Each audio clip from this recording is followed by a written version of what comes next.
utakuwa ni mwezi wa kwanza kwenu, utakuwa ni mwanzo wa miezi na miaka kwenu. Wana wa Israeli wamekaa utumwani zaidi ya miaka 400. Wako utumwani, lakini Mungu akawaambia, nimesikia kilio chao.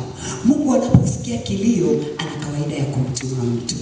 Akamwambia Musa, ninakutuma, nenda kule kwa wana wa Israeli, kwa sababu tayari nimeshasikia kilio chao, nimeshayaona machozi yao. Kawaambia kwamba mwezi huu utakuwa mwezi wa miaka kwao, utakuwa ni mwezi wa miaka kwao. Yani hajumlishi kwenye ile miaka mingine. Kama walikaa utumwani miaka 430, ilitakiwa wawe ni mwaka wa 431, si ndio? Lakini Mungu anapohesabu anasema utakuwa ni mwanzo kwenu. Kwa hiyo God has put a demarcation line. Mungu ameweka mstari wa kutofautisha miaka ya Sara,